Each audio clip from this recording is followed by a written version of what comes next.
इसीलिए ये चार नंबर और 2 नंबर में मत जाइए। We are one of the bottom most place country as far as the per capita GDP is concern. फटीचर सा तंत्री खत्म हो गया है, जो अपना सर्वाइवल के लिए हमेशा कोई प्रोमोटर या कुछ ढूंढता रहता है। उसने अपनी होली की पार्टी में ये बात कही है कि एक कॉरपोरेट ग्रुप किसी बड़े अखबार को एक्वायर करने जा रहा है, तो आप लोग सब मतलब मेरे साथ आएंगे, ये बात रखी थी। सर, आपका अभिप्राय हमारे सर आंखों पे है। मैं बहुत आपके अभिप्राय की आप सब जानते हैं कि आप तो जानते हैं कि हम बड़ी इज्जत करते हैं, लेकिन मैं तो पर्टिकुलरली यहाँ आपसे डिफर कर रहा हूँ। इसलिए कर रहा हूँ कि आपने भी कहा कि पत्रकारिता ऐसी तो नहीं है कि मतलब रोज लोहे के चने चबा दे सरकार को, और मौसम के मुताबिक कपड़े बदलने का काम गुजरात समाचार भी बखूबी कर रहा है। दोस्तों नमस्कार, स्वागत है आप सभी का आप ही के इस मंच पर जिसका नाम है मयूर जानी ऑफिशियल। उम्मीद करते हैं कि रविवार का दिन आप सबका अच्छा गया होगा और आपने अपने परिवार के साथ समय बिताया होगा। हमने भी जो है वो काम किया रविवार के दिन। अब हम कर लेते हैं, पहले नहीं करते थे, अब कर लेते हैं, है ना। थोड़ा एक दिन जो है गाड़ी को ब्रेक लगा देते हैं और थोड़ा आराम से बैठते हैं, सुस्ताते हैं। तो आपने भी शायद यही किया होगा, ये उम्मीद रखते हैं। ये करना भी जरूरी है। और आज जब आपके सामने हम प्रस्तुत हो रहे हैं तो हमारे रूटीन टाइम से थोड़ा लेट आए हैं, खैर, लेकिन जो विषय है वो बड़ा महत्वपूर्ण है। हमने जिस पर बात की थी गुजराती में, हमारा जो ये जो आप देख रहे हैं द गुजरात रिपोर्ट, उस पर हमने बात की थी 3 दिन पहले। गुजरात में एक बहुत बड़ी चर्चित घटना हुई है ना। इसको थोड़ा आपको बैकग्राउंड बता दें। 15 मई को गुजरात के बहुत बड़े अखबार गुजरात समाचार पर पहले इनकम टैक्स और फिर बाद में फॉलो अप के साथ साथ ईडी दोनों के छापे पड़े। गुजरात समाचार के मालिक और संपादक जो अभी हैं बाहुबली शाह, उनकी गिरफ्तारी भी हुई, फिर उनको जमानत भी मिली। उनकी तबीयत खराब थी उस ग्राउंड पे, उनको एडमिट भी किया गया अस्पताल में। 2 दिन 15 और 16 ये छापे चले और पूरे देश में ये हो गया कि ये पत्रकारिता का गला घोंटने की बात है। रवीश कुमार जैसे बहुत बड़े पत्रकार जिनको माना जाता है, उन्होंने लिख दिया।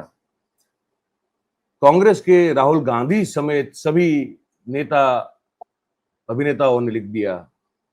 ये बहुत बड़ा ये जो है वो एक षड्यंत्र है या तो प्रयास है पत्रकारिता का गला घोंटने को लेकर।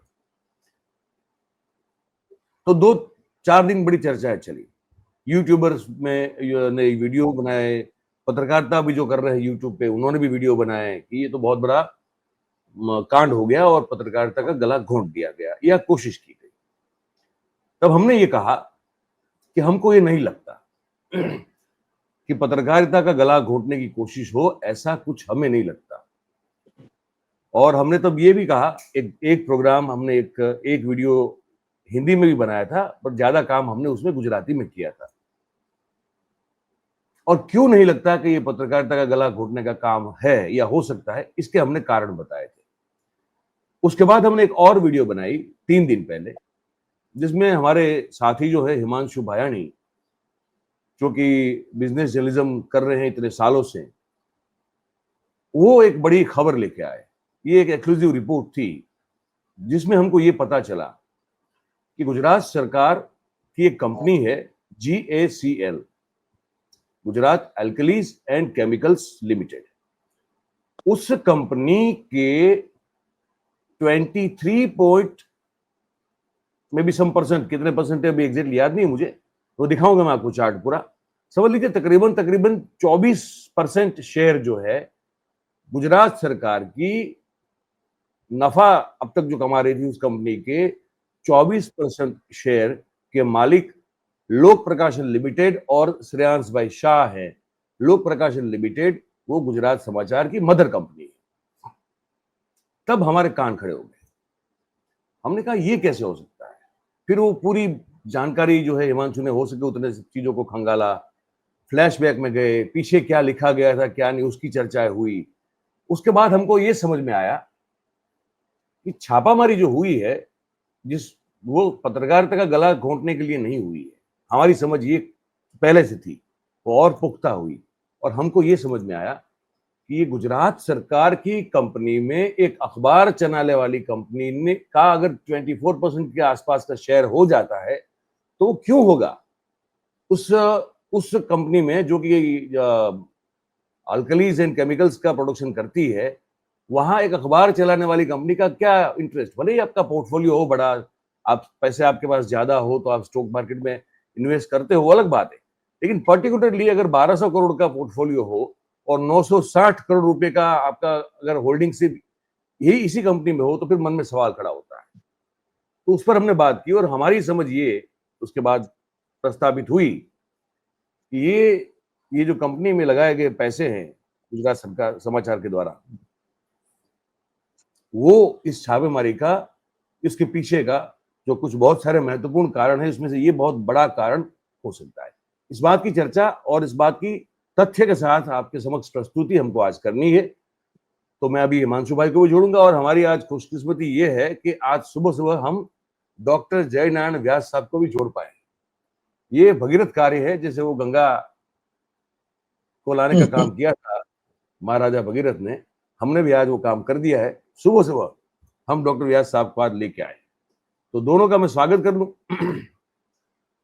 व्यास साहब अगर आप थोड़ा अपना वो हेडरूम थोड़ा बड़ा कम कर दे तो वो ये, हाँ बस ठीक है। तो आप दोनों का स्वागत है। हिमांशु, अब मैंने प्रस्तावना में आपको दर्शकों को बता दिया, आप अगर चाहे तो मैं ये कुछ दृश्य भी दिखा सकता हूँ, स्लाइड्स जो आपने मुझे भेजी है ना। जी बिल्कुल, जी बिल्कुल। ये हम लोग शुरू कर दे ऐसे ताकि हमारे दर्शक समझ पाए ठीक से इसको। ये अगर आप स्लाइड देखें, ये कंपनी है Gujarat alkalis and chemicals limited. इसमें ये हिमांशु ने ही बनाया है, उन्हीं की भी कंपनी है डेटलैंड गुजरात। वो बहुत बढ़िया सा उनका काम चलता है। वो वहां से उन्होंने ये ग्राफिक बना के हमको भेजे हैं और हम इसको इस्तेमाल कर रहे हैं। कॉपीराइट रिजर्व इसका जो कॉपीराइट रिजर्व है वो इनकी कंपनी का है। जीएससीएल शेयर होल्डिंग पैटर्न आप समझिए। प्रमोटर्स कौन होते हैं? प्रमोटर्स जो मालिक लोग होते हैं वो प्रमोटर्स होते हैं। तो यहाँ पे गुजरात सरकार है और गुजरात सरकार की जो और दूसरी पब्लिक सेक्टर अंडरटेकिंग कंपनीज है वो यहाँ पे प्रमोटर्स है। लेकिन उनका शेयर कितना है? हालांकि 51% होना चाहिए, लेकिन है 46.28%। ठीक है। और कितने शेयर है आप बगल में पढ़ सकते हैं, 3 करोड़ के ऊपर के शेयर है। अच्छा, पब्लिक होल्डिंग कितना है इस कंपनी में? 53.72%। ठीक है। अब उसमें कॉर्पोरेट बॉडीज जो है उनका कितना होल्डिंग है? Out of 53.72%, 29.73%। जिसमें लोक प्रकाशन लिमिटेड का होल्डिंग कितना है, जो गुजरात समाचार की मदर कंपनी है? 22.08%। और इसमें श्रेयांश शाह साहब का होल्डिंग कितना है? 1.76%। श्रेयांश शाह साहब जो कि गुजरात समाचार के मतलब जो दो भाई हैं, बाहुबली शाह और ये श्रेयांश शाह, तो उनकी खुद की होल्डिंग पर्सनल कैपेसिटी में भी इतनी है। ये आपने देखा। अब मैं आपको एक और स्लाइड दिखाता हूं, है ना, ताकि आपको समझने में आसानी हो जाए।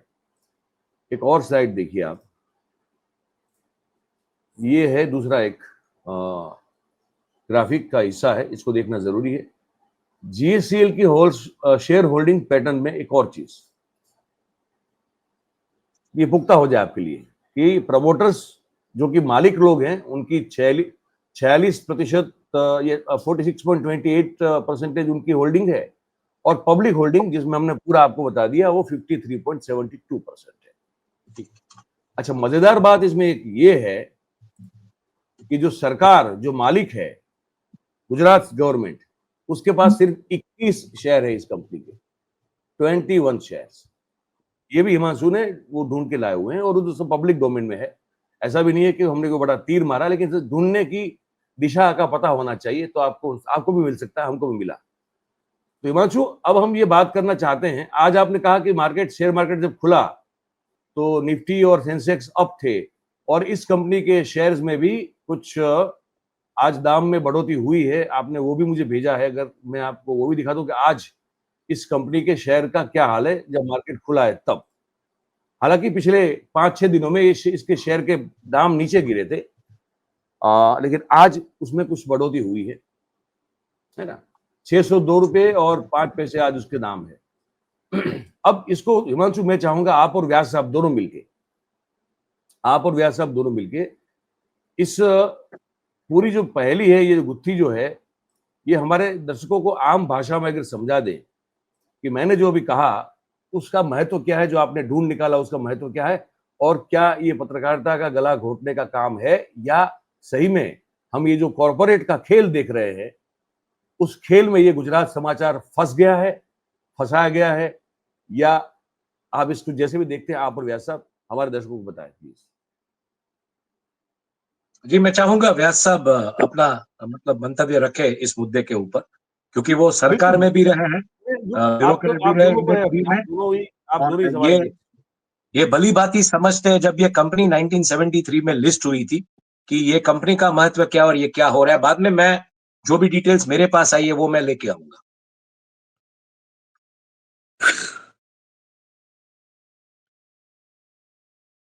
क्या करें मयूर भाई, क्या किया जाए? मार दिया जाए या छोड़ दिया जाए? नहीं सर, मार दिया जाए। देखिए, एक एक करके मैं मुद्दों से डील करूंगा। पहले तो गुजरात सरकार के 21 शेयर है, उसमें कोई नई बात नहीं है। ये company was floated by Gujarat government. So as a promoter, somebody has to sign the form, and that is how it was. तो उसका मतलब ये नहीं है कि गुजरात सरकार सिर्फ 21 शेयर ही रखने वाली थी। Then the public sector concept came in, and Gujarat Alkalis was one of the country's largest chlor-alkali projects. So much so that it almost became monopoly, and it has an advantage of supplying chlorine to the next door IPCL, which used to manufacture the polyvinyl chloride. जब रिलायंस को हजीरा का, और ये चीजें कुछ ऐसी है कि कुछ मैं बताऊंगा, कुछ नहीं बताऊंगा, क्योंकि कुछ चीजों का मैं साक्षी हूँ और उसी लिए एक प्रकार की डिसिप्लिन से बधा हूँ कि that was I was privy to that information. So मगर ज्यादातर ऐसी नहीं इंफॉर्मेशन कि मैं न बता सकूं। जब हजीरा प्लांट करने की बात आई and Reliance was scouting for Hajira, तो और कुछ कंडीशंस के साथ एक कंडीशन ये भी थी कि 250 मेगावाट पावर की गारंटी देगी गुजरात सरकार। उस समय बिजली निजी क्षेत्र में उतनी नहीं पैदा होती थी। और दूसरा उनका कहना था कि अगर रिलायंस क्लोर-अल्कली के लिए अप्लाई करता है, which they were bound to because they are also going to manufacture PVC, तो गुजरात सरकार because they have Gujarat alkali उनमें बाधा नहीं डालेगी। आज तो गुजरात अल्कली की परिस्थिति ये है कि ये कन्या भली भांति चली जाए तो गुजरात सरकार खुश होगी। गुजरात अल्कली करीब करीब बंद होने के कगार पे आके खड़ी थी। अभी कुछ थोड़ा बहुत उसमें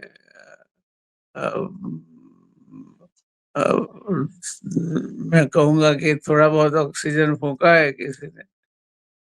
बाकी गुजरात अल्कलीज में अब कुछ रहा नहीं है। जो भी लोग आए उन्होंने अपना अपना चुल्लू सीधा किया, और गुजरात अल्कली की आज की स्थिति ऐसी नहीं है कि कोई इसको ले लेने के लिए आमादा हो। मैं ये नहीं मानता कि गुजरात अल्कली को हस्तगत करने के लिए या आर्म ट्विस्टिंग करके गुजरात अल्कली को अपने में अपने खेमे में ले आने के लिए भारत सरकार ने या गुजरात सरकार ने ये खेल रचा हो, मैं नहीं मानता। ये गुजरात आर्कली से कुछ होने वाला नहीं था। गुजरात आर्कली नॉन एंटिटी है आज, और आर्कली के जगत में भी उतना उतना प्रभुत्व नहीं है उनका जो 80 के और 90 के डिकेड्स में था। तो गुजरात आर्कली को मैं उतनी इम्पोर्टेंट नहीं गिनता कि गुजरात सरकार को उसके पूरे शहर ले लेकर फिर किसी को बेच देना हो। शायद आजकल नाम एक ही औद्योगिक गृह का आता है, वो औद्योगिक गृह को बेचना हो। वो औद्योगिक गृह लेके क्या करेगा, क्योंकि उनके पास पॉलीविनाइल क्लोराइड बनाने का तो है नहीं। तो फिर ये अगर कंबाइंड डील है किसी के मगज में कि रिलायंस से आईपीसीएल इनको दिलवा दे और फिर ये क्लोराक्ली प्रोजेक्ट का उसके साथ कपलिंग कर दे, तो अलग बात है। बट दैट इज एक काफी बड़ी कल्पना है, और मैं वो कल्पना को उतना तवज्जो नहीं देता। तो मैं ये थियरी जो है कि क्लोराल्कली की वजह से और गुजरात समाचार के पास करीब 23% शेयर थे, उसकी वजह से गुजरात सरकार या भारत सरकार ने इसको कोई अपने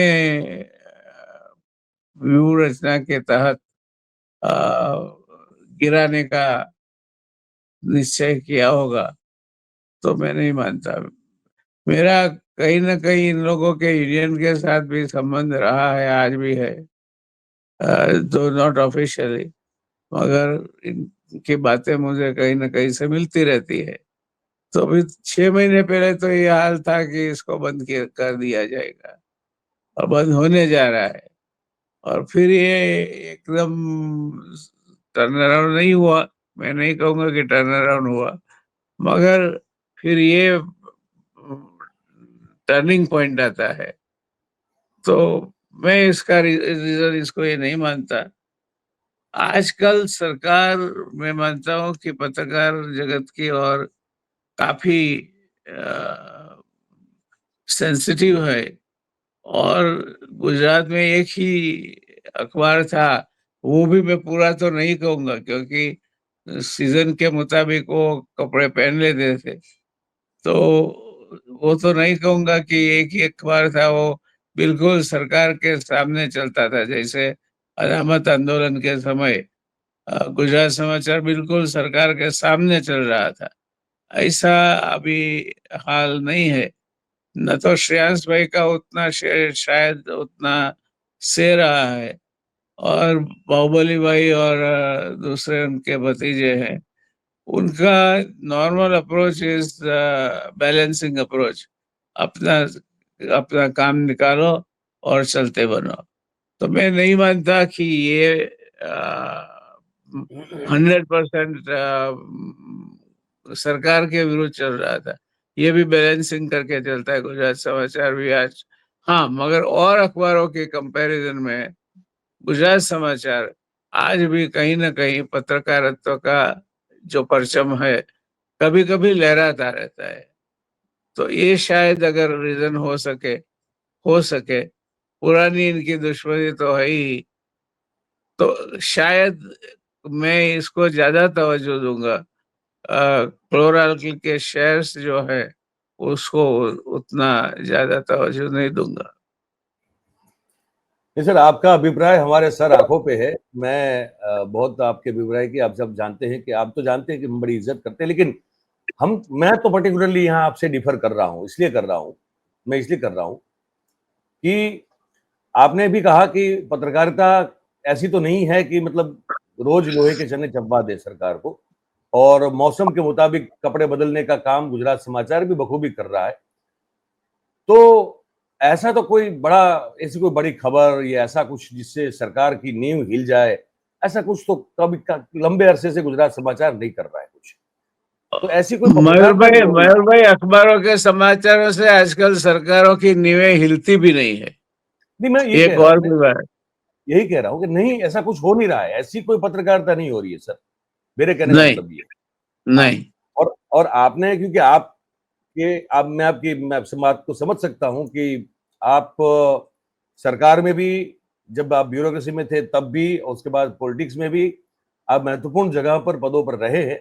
आपके पास कि उस समय की जानकारी जो है वो तो बहुत अमूल्य है, और उसमें आपने जैसे कहा कि आप छान कर जितनी बात बता सकते हैं आप बताएंगे, तो ये भी हम समझ सकते हैं। लेकिन और आपने जैसे कहा कि कुछ समय से इस कंपनी का कोई महत्व इतना नहीं रहा है, ये बात भी सही है। सर, ये कोई अचानक से शेयर खरीदना शुरू नहीं हुआ है, ये कोई बल्क बाइंग या उस तरह का नहीं है जैसे हिमांशु नहीं मयूर भाई, शायद आपको मालूम होगा, वोल्टास के भी इतने ही शेयर इनके पास थे। गुजरात समाचार, हाँ, हाँ, वोल्टास के हिमांशु भाई शायद मेरे साथ सहमत हो गए कि एक समय ऐसा था जब वोल्टास को अधिग्रहण करने ये लोग जा रहे थे, ऐसी स्ट्रांग रूमर बाजार में चल रही थी। मगर ये अधिग्रहण करने वाली कंपनी नहीं है। इनका देनो कि उनका खुद का जो यूएसपी क्या है, और वो उनको तो एक ही चीज अधिग्रहण ग्रहण शायद अगर आकर्षक करते हैं आजकल गुज, सब गुजराती कंपनियों को, तो वो पैसों का अधिग्रहण आकर्षित करता है। तो वोल्टास में भी इनके पास इतनी ताकत थी, और फिर भी वो कुछ कर नहीं पाए, और की के ठाम में की जाके गिर गया। तो ये आप जो भी लॉजिक लगा बना रहे हैं, मैं मानता हूँ कि और भी मैं एक दो कंपनियां बता सकता हूँ आपको, जो गुजरात समाचार ने आराम से हस्तगत कर ली होती।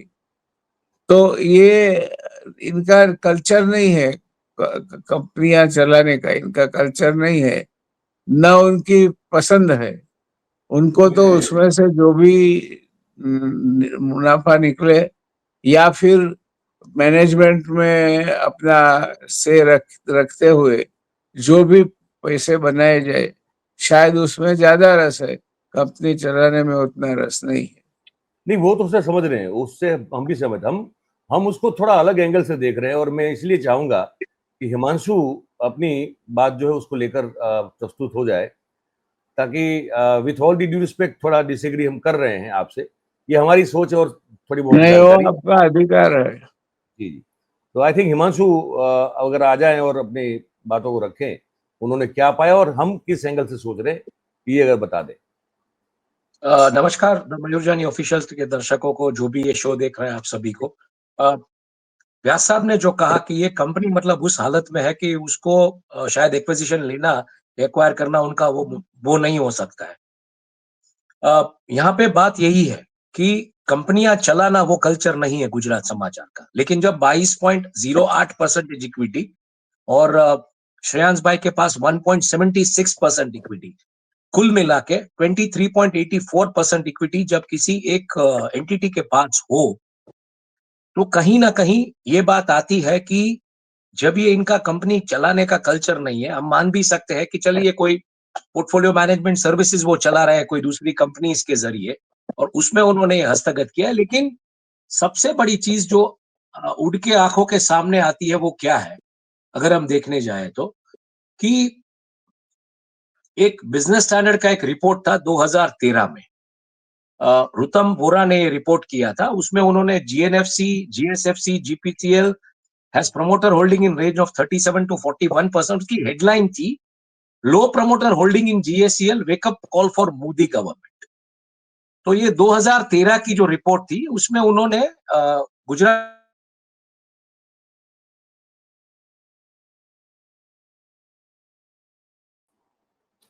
court in March 2011 had ruled that GSFC and GNFC could not be seen as government companies since the government holding was less than 51% in these companies.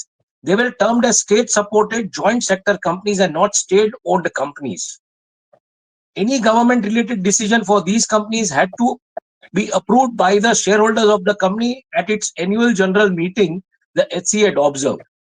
मतलब यहाँ पे क्या हुआ है, यहाँ पे यही बात है कि जब 22.08% और इंडिविजुअल के पास 1.76% with controlling that entity which holds 22.08%, तो ऑब्वियसली 23.84%, यानी कि नॉर्मली अगर आप देखने जाए तो 24% स्टेक जब होता है, तो हमारे पास इसकी कोई पुख्ता जानकारी नहीं है। जो हमने पिछले गुजराती में जो शो किया था कि ये आईटी की रेट जो हुई वो इसी वजह से हुई है, ईडी की रेट जो हुई इसी वजह से, but this could be one of the reason. हमने क्यों कहा था क्योंकि जब कंपनी का बिजनेस मॉडल, गुजरात समाचार का जो बिजनेस मॉडल है वो न्यूज मीडिया का है, तो वो ये क्यों स्टेक एक्वायर करेगी? अच्छा, ये स्टेक एक्वायर भले किया है, ये सब सवाल उठते हैं, जो जयनारायण साहब ने बहुत बखूबी से अच्छे तरीके से उसका विश्लेषण करके दिया कि कंपनी अगर आप देखने जाए तो एक तरीके से नॉन एंटिटी है। बट मैं उसके ऊपर भी आऊंगा कि ये खेल 1999 के आसपास कुछ शुरू हुआ है, ऐसी बात सुनने मिली है। शो हुआ उसके बाद बहुत सारे लोगों का फोन भी आया और बहुत सारे लोगों ने हमको ये भी कहा कि इनकी बहुत सारी कंपनियां हैं, वो भी आप ट्रैक कीजिए। तो हमारा कहने का मतलब ये है कि हम कोई गुजरात समाचार के पीछे उनका जो बिजनेस है उसको लेके हम नहीं पड़े। हमारा सिर्फ तात्पर्य कहने का ये है कि ये जो आईटी और ईडी की रेड जो हुई, जिसके ऊपर सभी मीडिया संस्थान, बड़े बड़े पत्रकार, सभी ने, मतलब पॉलिटिकल लीडर्स ने, सभी ने कहा कि ये पत्रकारिता के ऊपर रेड है। हम ये कह रहे हैं कि ये पत्रकारिता के ऊपर रेड नहीं है, पर जो धंधा किया गया है कहीं ना कहीं, चाहे वो सरकार की कंपनी के शेयर्स खरीदे हो या जो भी हो। और एक बात प्रिंट के एक रिपोर्ट में है कि आईटी की जो रेड थी वो टैक्स इवेजन को लेके थी। ईडी की रेड का जो मामला था वो कुछ 2016 का कुछ मैटर है, उसको लेके था। अगर 1999 से, अगर ये मान लीजिए जीएससीएल का स्टेक एक्वायर धीरे धीरे हो रहा था या जो भी है, जिस दिशा में भी हो रहा था, और जैसे व्यास साहब ने कहा कि उस टाइम पे ये एक सॉलिड कंपनी थी और आज ये कंपनी टूट चुकी है, तो क्या ये आलोक इंडस्ट्रीज वाला खेल था? आलोक इंडस्ट्रीज में क्या हुआ? आलोक इंडस्ट्रीज टूट गई, लेकिन आलोक इंडस्ट्रीज की रियल एस्टेट वैल्यू आप देखिए क्या है। आलोक इंडस्ट्रीज को फिर से रिवाइव किया गया है। तो क्या ये प्लान था कि 25 साल इसका हार्ड मांस चमड़ा सब उतार दो, किसी और को बोलो कि स्टेक खरीदो, जो कंपनी उसको एक्वायर करने वाली है, जैसे आपने एक पॉसिबिलिटी बताई कि आईपीसीएल के साथ इसको वो कनेक्ट करके, तो क्या ये खेल 1999 से चल रहा था कि सरकार की एक कंपनी का हार्ड मांस चमड़ा उतार दो, किसी को बोलो कि स्टेक एक्वायर करते रहो, और जब ये टूटने की कगार पे पूरी तरीके से है, जैसे आपने बोला कि 6 महीने पहले लेने की बात थी, तो तब ये उठा ले, इसको पूरा री इन्वेंट करे, क्योंकि आज की तारीख में वो रियल एस्टेट जो है वो आपको नहीं मिलने वाला है। My understanding is this, including environment का अप्रूवल्स वगैरह लेने के लिए आपको बहुत ही, मतलब, चने चबाने पड़ेंगे लोहे के। तो क्या ये खेल तब ऐसा था? अब जो व्यास साहब बता रहे हैं कि नॉन एग्जिस्टेंट है, चलिए, तो मैं मानता हूं उसकी लैंड, उसकी प्लांट, उसमें कुछ आप फिर से प्लग करेंगे, रिवाइव करेंगे, और उसको जो उसका जो क्लोरो अल्कली का जो, मतलब, उसका प्रोडक्ट है, उसको आप अपने तो यूनिट के लिए यूज करेंगे ही करेंगे, और बाकी जो भी है, जिसके 5000 क्लाइंट्स है इतना, तो वो पूरा का पूरा खेल था। तो ये भी एक पॉसिबिलिटी देखनी पड़ेगी। देखिए, ये खेले जो होते हैं ना, वो 25 साल की एक टाइमलाइन के ऊपर होते हैं। 1999 से अगर ये हुआ है, तो आज ये 2025 में हम बात कर रहे हैं, 25 साल होने को आए। और जैसे व्यास साहब कह रहे हैं, उसके साथ मैं डॉट्स कनेक्ट करता हूं कि 6 महीने पहले अगर ये बेचने की बात थी, तो 1999 से जो ये खेला शुरू हुआ, ठीक है, तो आज 25 साल पे क्या ये खेला खत्म होने वाला था, और तब ये लोगों के पास से वो शेयर, मतलब मान लीजिए गवर्नमेंट डिसीजन लेती है डिसइन्वेस्टमेंट का, तो गवर्नमेंट तो कमाएगी नहीं उसमें, क्योंकि 22% तो वो शेयर कोई एक्वायर करने वाला था, कोई ऐसी कॉर्पोरेट एंटिटी, अब हमको पता नहीं है। लेकिन 1999 से अगर ये खेल चल रहा था, देखिए, एज आई सेड, हमारा उद्देश्य ये नहीं है कि ये खेल कैसे चला है, इसकी भी हमारे पास पूरी की पूरी डिटेल्स कि ये खेल कैसे चला है। ये डॉट्स अगर मैं कनेक्ट करने जाऊंगा तो ऐसे ऐसे लोग इसमें आएंगे कि बात खत्म हो जाएगी। नॉट ओनली दैट, इसका अगर मैं पूरा का पूरा स्टडी करता हूं, तो तब मान लीजिए कि स्टॉक एक्सचेंज के कायदे इतने मजबूत नहीं थे, तो उसको लेके भी जो जिस तरीके से जो, मतलब, एक क्या बोले, उसका भी जो खेला हुआ है वो अलग हुआ है। तो मुझे हम लोगों को उसमें नहीं पड़ना है, हमको यही बात करनी है कि ये पत्रकारिता के ऊपर रेड नहीं, ये रेड थी, आपने धंधा करने की कोशिश की और धंधे में कहीं पे सरकार ने आपको ले लिया। और इसलिए मैं ये भी समझता हूं कि गवर्नमेंट पीएसयू के अगर डिसइन्वेस्टमेंट की अगर हम बात करें, तो ये नहीं हो रहा है, कई सालों से बातें आ रही है, लेकिन वो नहीं रहा है। कहीं ना कहीं सरकार नई कंपनियां खड़ी कर रही है इन पीएसयूज के जरिए, चाहे रेयर अर्थ मेटल माइनिंग में हो या ऑयल एक्सप्लोरेशन में हो, फॉरेन में जाती है, लेकिन पुराने जो यूनिट्स है उसको रिवाइव करके, मतलब, बीच में एक बात आई थी कि शिपिंग कॉर्पोरेशन ऑफ इंडिया को वो लोग डाइवेस्ट करने वाले थे, लेकिन उसमें कुछ हुआ नहीं, उसको भी रिवैम्प करने की बात हो रही। तो मतलब रिवैम्प करने का क्या, रिवैम्प करना मतलब ये है कि आप स्टडी कीजिए कि किसके पास कितने शेयर्स है और वो आप एक्वायर करेंगे, क्योंकि सरकार इसमें सबसे बड़ा फायदा लेना चाहेगी। अब मान लीजिए 22% का जो स्टेक है वो सेंट्रल गवर्नमेंट उठा के उसमें से मोनिटाइज करेगी उसको, क्योंकि 22% का स्टेक मतलब आप समझिए 23.84 मतलब 24% का स्टेक मतलब आप वो डिविडेंड समझिए, वो डिविडेंड की वैल्यू क्या है। और अगर उसको आप रिवैम्प कर रहे हैं, उसकी शेयर मार्केट वैल्यू बढ़ रही है, तब जाके आप उसका वैल्यूएशन लेते हैं। और ये क्या खेल ऐसे टाइम पे हो रहा है, समझने की कोशिश कीजिए। कल आईएमएफ ने बोला कि जापान से हम आगे बढ़ गए अर्थव्यवस्था में, तो क्या अब हम डिसइन्वेस्टमेंट की बात करेंगे? वन नेशन वन इलेक्शन की तरफ ये पूरा मामला जा रहा है, जिस तरीके से ऑपरेशन सिंदूर का पूरा एक नैरेटिव बिल्टअप हो रहा है।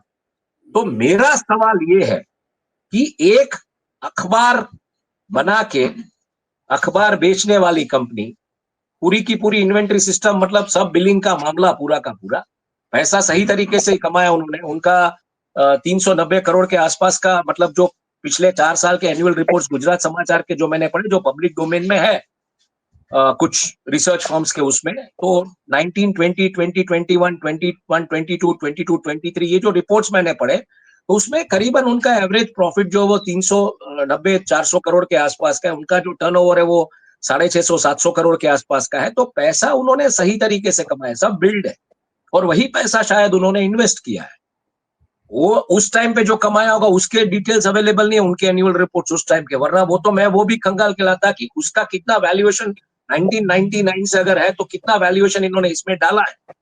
तो हम ये नहीं कह रहे कि ये स्टेक गलत तरीके से एक्वायर किया, बट कौन है जिसने 1999 में बैठे बैठे ये डिसाइड किया था कि ये कंपनी का भविष्य 25 साल का है, और किसी को बोला कि आप ले लीजिए, बाद में हम ले लेंगे, और बाद में ये जो 25 साल का टाइमलाइन का खेला, बहुत सारी बातें आती है ना किसी कॉर्पोरेट हाउस के लिए कि लोग 25 साल का सोच के चलते हैं।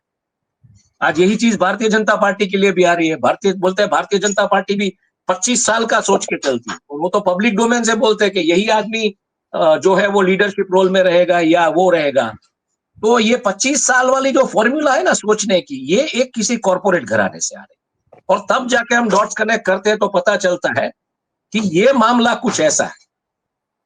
670 या 660 के आसपास, एक मिनट में देख के बताता हूं आपको, गुजरात अल्कलीज के जो शेयर के दाम थे वो बहुत ही इंटरेस्टिंग है।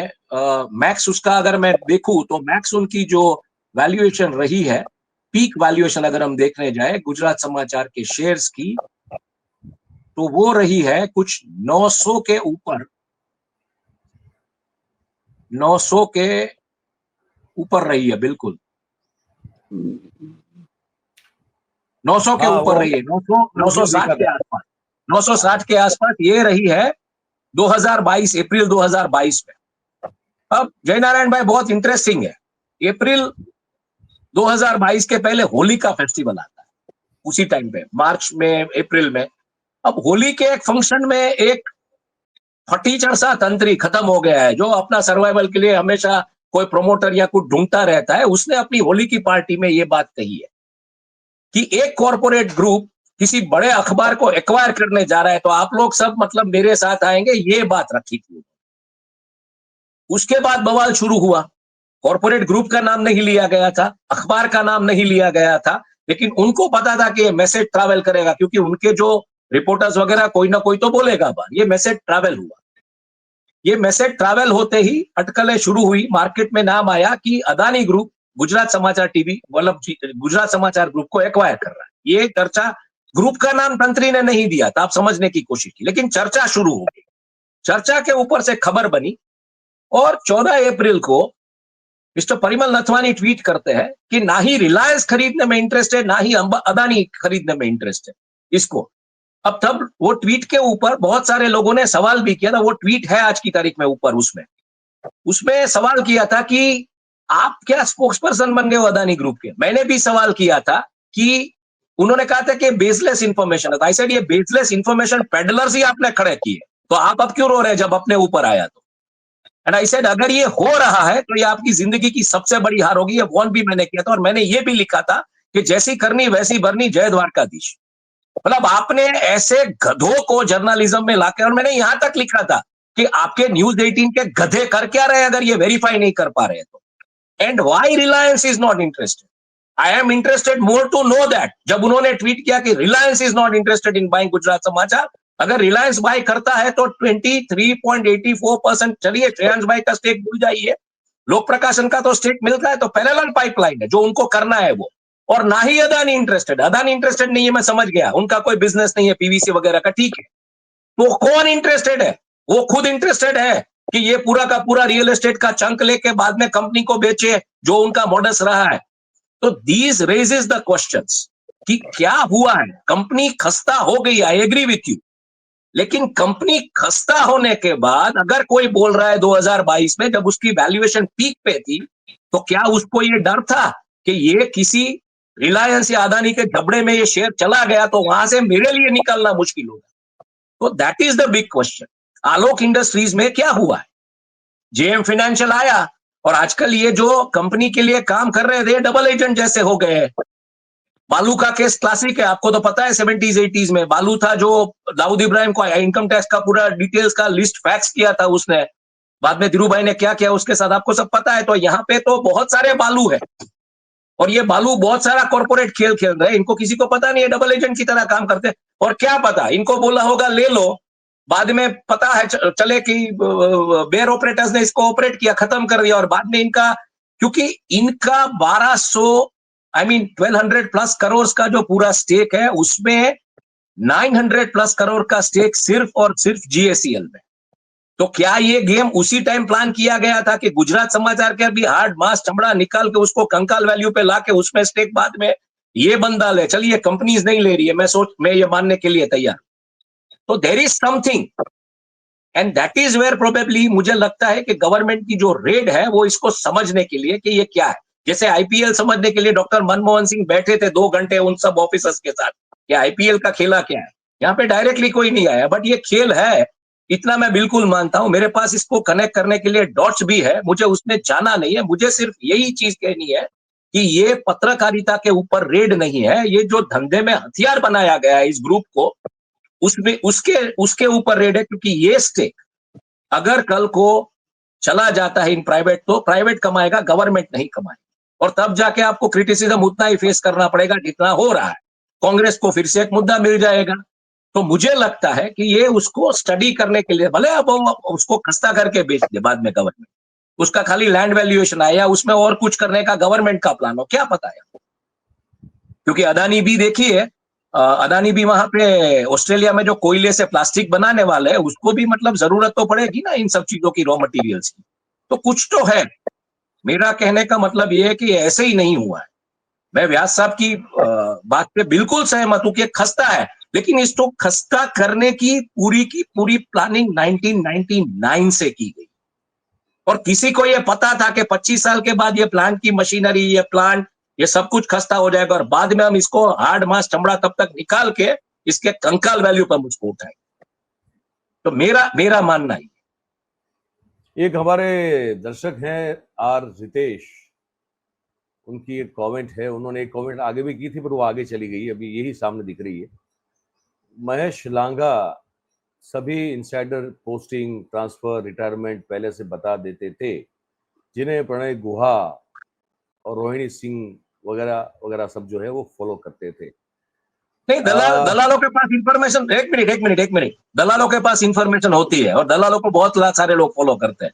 तो इसका मीनिंग ये नहीं कि वो पत्रकार था, वो दलाल था। उसको अपने अखबार में इंफॉर्मेशन देनी चाहिए, ना कि किसी को मतलब सोशल मीडिया के ऊपर दिस सॉर्ट ऑफ इंफॉर्मेशन। वो दलाल था, वो he is a non entity to be even discussed, my understanding now at least.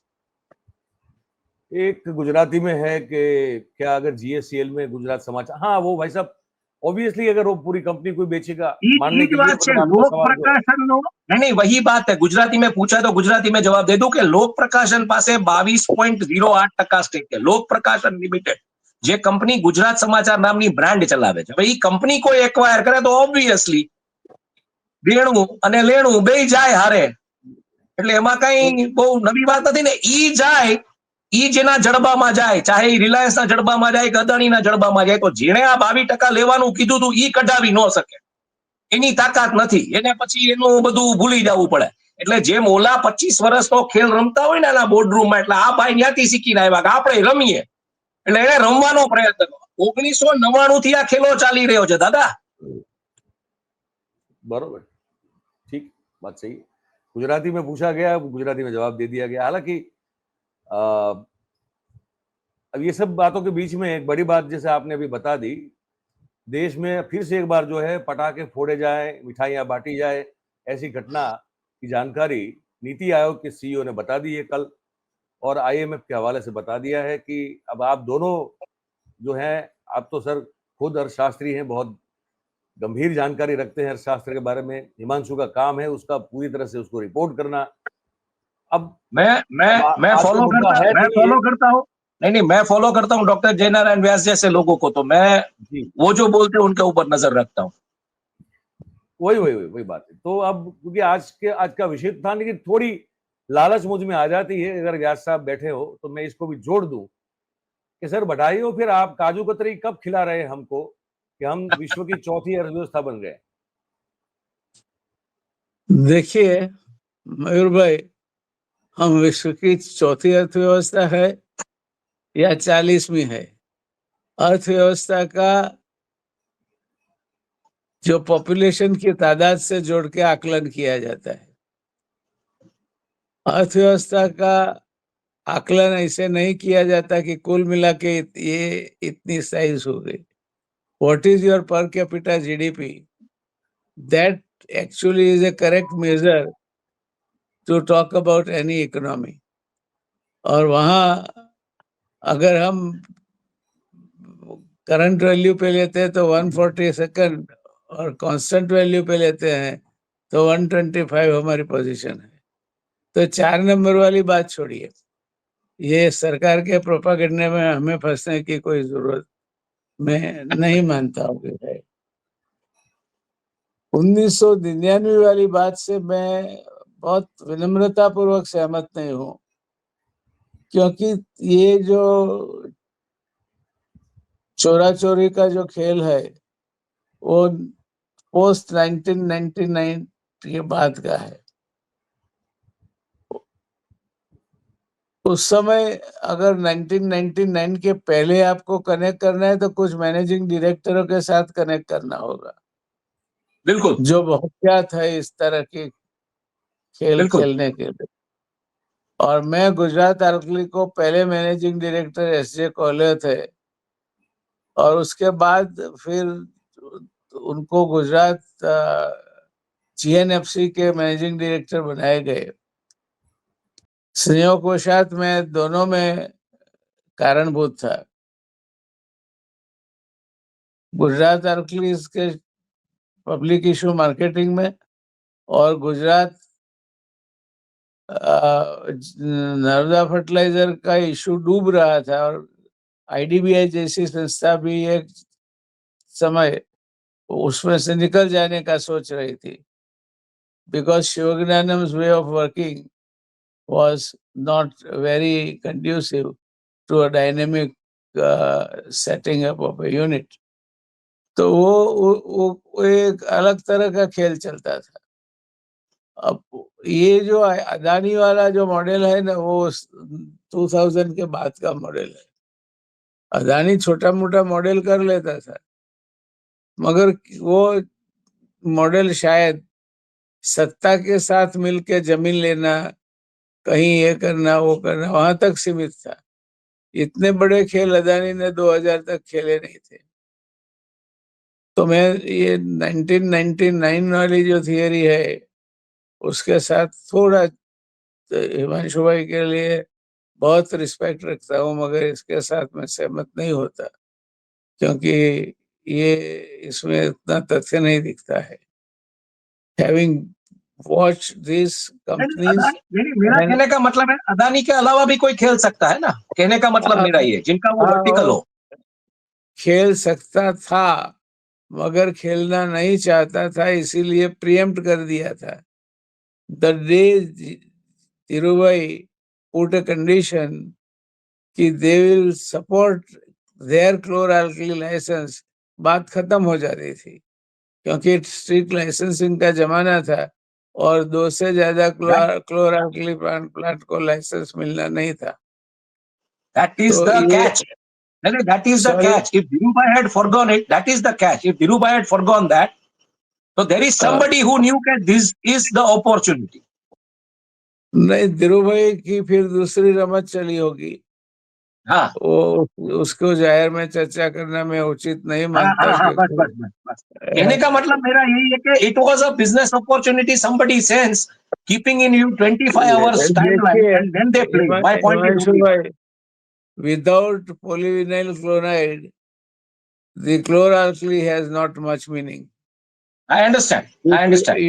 if you have next door pipe supply of chlorine, which is Yes. converted into PVC, then only it has a meaning and it has a tremendous value addition.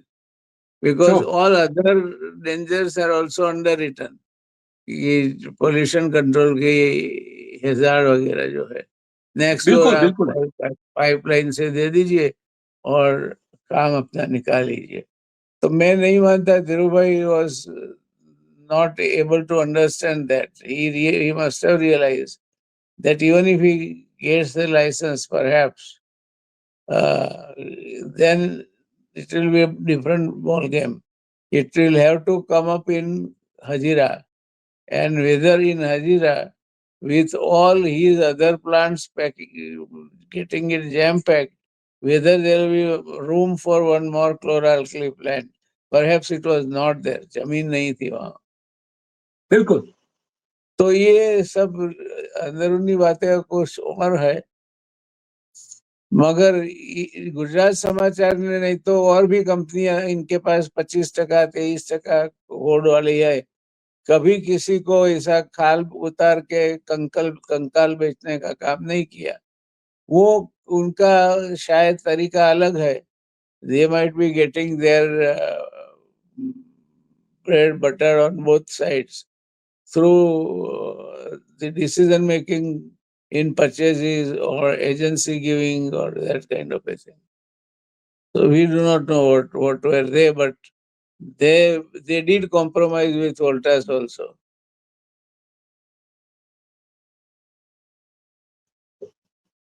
I understand. I understand.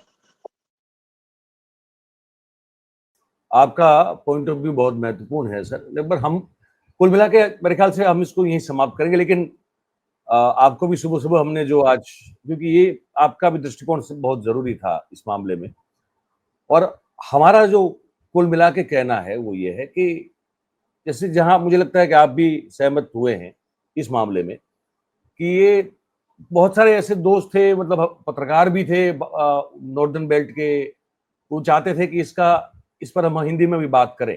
हालांकि सुई टपक सन्नाटा है, ये बात सच है कि ED की ओर से या आईटी की ओर से भी कोई ऑफिशियल प्रेस रिलीज अब तक इस मामले में जारी नहीं हुई है। तो उन्होंने क्या फाइंडिंग्स, उनको मतलब क्या मिले, सर्च में क्या मिला क्या नहीं, उस बारे में कुछ अभी किसी को पता ऑफिशियल तो कुछ है नहीं। कारण बताया जैसे हिमांशु ने कहा कि, और सब जानते हैं, वो लिखा भी था इन लोगों ने, मेरा सिर्फ इतना, मेरा कहने का सिर्फ तात्पर्य इतना है कि आलोक इंडस्ट्रीज जिस तरीके से एक्वायर हुआ जेएम फाइनेंशियल के साथ मिलके, इसमें ये पॉसिबिलिटी मैं देख रहा हूं। नहीं, वो हिमांशु भाई कंटेक्स्ट अलग है, कंटेक्स्ट हिमांशु भाई उसमें दोनों में बिल्कुल अलग है। जी जी जी। तो इसलिए मैं आलोक इंडस्ट्रीज वाला जो एग्जांपल है उसके साथ नहीं जाना चाहता। जी जी जी। तो बात ये थी कि सिर्फ पत्रकारिता का गला घोंटने का काम, ये अगर छापेमारी को जिस तरह से वो प्रेजेंट किया गया था तो हम उससे सहमत नहीं थे, ना अभी भी है। और हमें एक जो ये जानकारी प्राप्त हुई तो हमने सोचा इस पर भी बात कर ले, और उसमें बहुत सारे एंगल्स हैं। अब मतलब 360 डिग्री जाएंगे तो शायद हमने अभी 50 डिग्री भी कवर नहीं किया है, उसमें बहुत सारे एंगल्स हैं जो हमारी नजर से बाहर हैं। तो सिर्फ पत्रकारिता पर हमला नहीं था, पीछे कुछ और भी चल रहा है और चल रहा था, जिसके बारे में शायद हम, जैसे मैंने कहा कि शायद आधा अधूरा जानते हैं, पूरा हम भी नहीं जानते हैं। तो पत्रकारिता को गला घोंटने का प्रयास नहीं था, ये यहां तक हम बिल्कुल क्लियर हैं। और क्या क्या हो सकता है इस मामले में हम लोग अभी भी अनजान हैं और थोड़ी बहुत जानकारी रखते हैं, तो हमने सोचा कि आप तक पहुंचा दे। हमने पहुंचा दी। उम्मीद और कोशिश मैं करूंगा व्यास साहब से, अगर वो चाहे तो, उनकी मर्जी हो तो, क्योंकि उन्होंने बड़े शुष्क भाव से इस बात को ऐसे ही हटा दिया एक सेंटेंस में कि हम बड़े तंत्र नहीं है और हमको मूर्ख बनाया जा रहा है। अब इसमें अगर थोड़ी बात करना चाहेंगे तो उनसे रिकॉर्डिंग करूंगा मैं आज, या फिर अगर वो कहेंगे जाने दो तो जाने देंगे इस मामले को फिर, ठीक नहीं करेंगे। इसमें कोई सीक्रेसी है ही नहीं। ये पूरी दुनिया को ज्ञात चीज है कि हम कहाँ ठहरे हैं। हिमांशु भाई को भी उतनी ही इस बारे में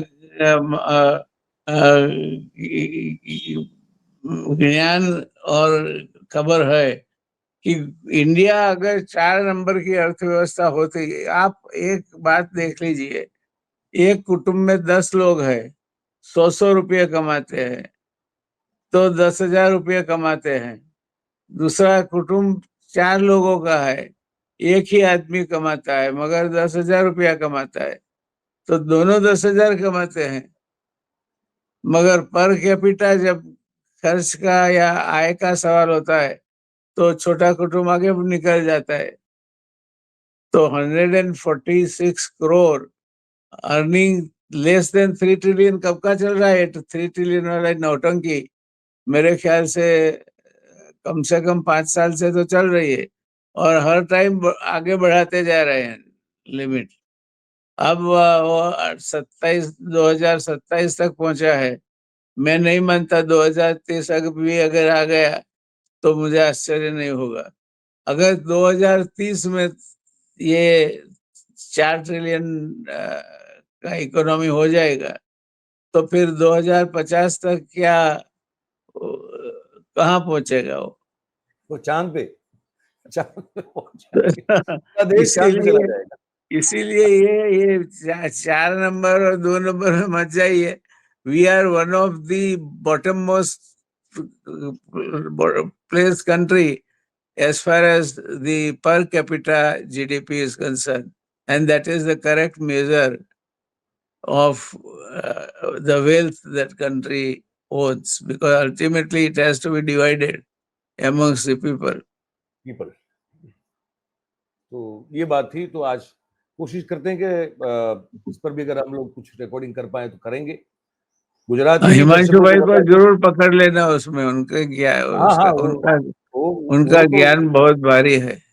बहुत भारी है।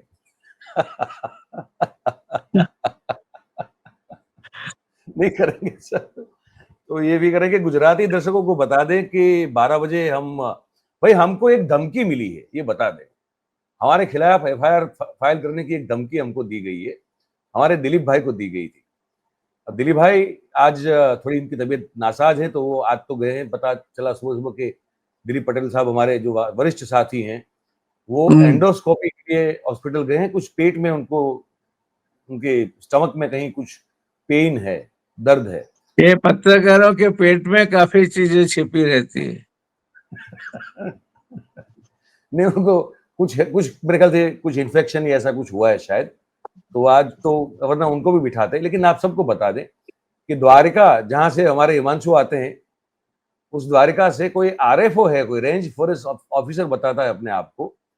तो हमारे दिलीप भाई ने कुछ दिनों पहले द्वारिका में जिस तरह से टाटा केमिकल्स के द्वारा कुछ पॉल्यूशन का मामला है वहां पे, तो वो वीडियोस के साथ, सबूतों के साथ, वहां के लोकल किसी स्थानीय व्यक्ति के साथ बैठ के उस पर बात की थी कि भाई ये पॉल्यूशन जो है इसको रोका जाए। तो वो कोई अपने आप को आरएफओ बताते हैं, वो भाई साहब का धमकी वाला फोन आया कि आपके खिलाफ, या आप वीडियो हटा दो वरना आपके खिलाफ एफआईआर वगैरह कर देंगे। तो आज दोपहर को हम उस पर जो है बात करके हम आमंत्रित करना चाहेंगे आरएफओ साहब को कि वो एफआईआर कर दे। अगर एक वीडियो से नहीं होता है तो 2 वीडियो बनाते हैं, तो वो हम पे एफआईआर कर दे फिर, ताकि फिर हम तो है इस बहाने द्वारका का दर्शन तो करें। हिमांशु तो आगे जाते रहते हैं, वो तो घर है उनका, लेकिन हमारा तो काफी दिनों से जाना हुआ नहीं वहां पे। 12 बजे आएंगे, गुजराती में 12 बजे आ जाने वाले हैं। हाँ हिमांशु, कुछ कहना चाहेंगे आप? नहीं, आई थिंक 12 बजे उस मुद्दे के ऊपर चर्चा करते हैं। उनमें से कुछ माहिती निकले कि दिलीप भाई के पेट में क्या छुपा हुआ था तो बता देना। सर हमारी गिरफ्तारी हो जाए तो जमानत के लिए आ जाना, फिर बड़ी धमकी आई है। हम पूरे बिक जाने के लिए तैयार है उसके लिए। एक दर्शक हमारे आपके प्रति इनके प्यार है, कह रहे हैं कि आपको मुख्यमंत्री बनना चाहिए था, आप हो सकते थे लेकिन आप नहीं हुए, उनका उनको दुख है, तो ये बताते हैं। देखिए मुझे सुख है कि मैं ये जो आज का माहौल है उसमें न मंत्री हूँ न मुख्यमंत्री हूँ, क्योंकि चापलूसी मेरे से की जा नहीं सकती थी और बाकी के जो गुण है करप्शन और कैरेक्टर वाले वो अभी मैंने साध्य नहीं किए। तो मैं जिसका तस जहाँ हूँ वहाँ सुखी हूँ और मैं वो मित्र का आभार करता हूँ कि उन्होंने मेरे लिए अभी आज भी इतनी भली वो फीलिंग्स संजो के रखी है।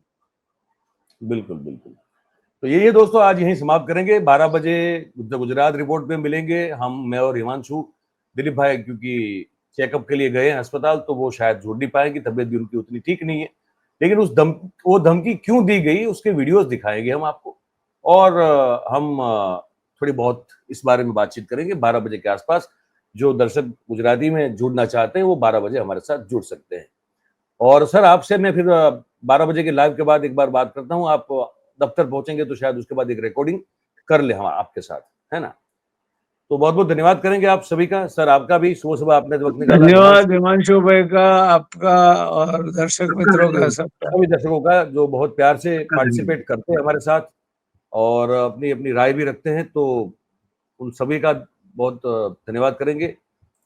और दिन आप सबका शुभ रहे, अच्छा रहे, स्वस्थ रहे आप तन और मन से, ये आपका शुभकामनाएं। भी, आपका भी। हमारे साथ जुड़ने के लिए बहुत बहुत धन्यवाद। Thank you very much. नमस्कार। थैंक यू, धन्यवाद।